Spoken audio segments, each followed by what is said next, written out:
And you'll be in a world of pure imagination. Take a look and you'll see into your imagination. What we'll see will defy explanation.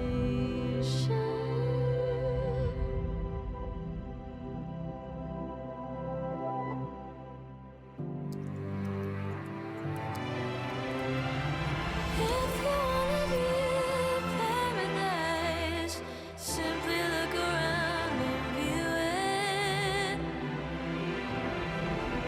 Anything you want to do it. Wanna change the world, there's nothing to it.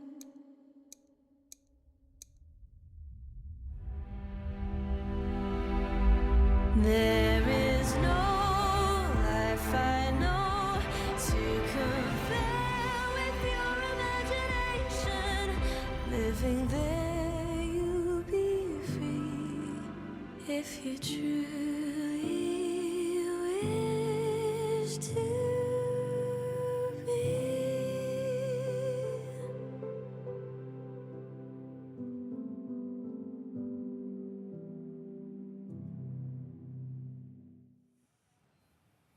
Moving does not begin to describe what we just saw there. That was Dev's latest 2024 campaign that you just watched, and it comes as no surprise that AI technology is quickly shaping the world around us. We've learned over the last several weeks that by 2025, 90% of the images that we see will be AI generated, 90%. So joining us now to continue the conversation is tech and digital wellness expert Lisa Chang. Lisa, I've so enjoyed this series of conversations that we've had. So have I. And hopefully this is, getting the conversation started with you at home, and we'll continue them because this AI is not stopping for nobody. Nope. And we have to really understand the images that we're seeing. So how does AI create these kinds of images? Well, you know what? It's all about how we're prompting the tool, right? And the reality is that it's very, very easy to create an image on an AI platform in this day and age. And to your point, Meredith, the speed at which this technology is developing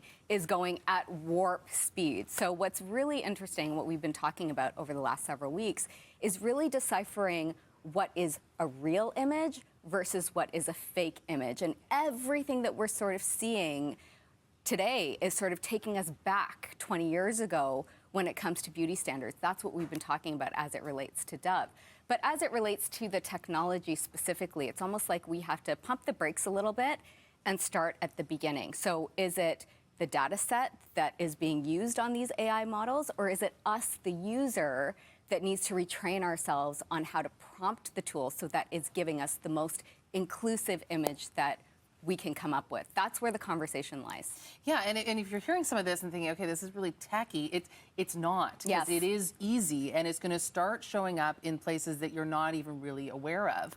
And what happens with progress, it slips. Yes. When we're not paying attention. You got it. Right? We've all worked really hard to move this conversation forward and to move, the inclusivity of images forward. And now there's a tool. Yes. For good and also not so good. So I know you've used it a little bit. I have. Definitely. Just to sort of see how this all looks. So can we walk us through what you did? Okay, so I used a very popular AI platform, and what I did is I took a pre-existing image of myself. So that's what you're seeing right here.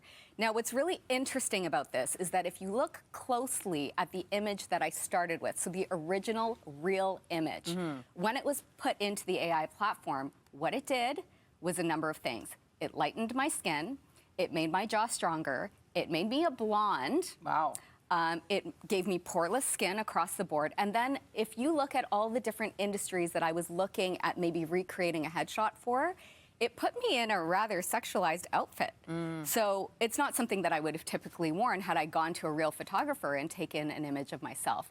But you're absolutely right, and I love the message that you just gave, which is that these images are showing up in our feed whether we like it or whether we don't. Whether we know it or whether we don't. Exactly, yeah. And it's so super easy to share these images as well. So we have to really sort of retrain our eye to spot these, what I'm going to call flaws in the artificial images in AI.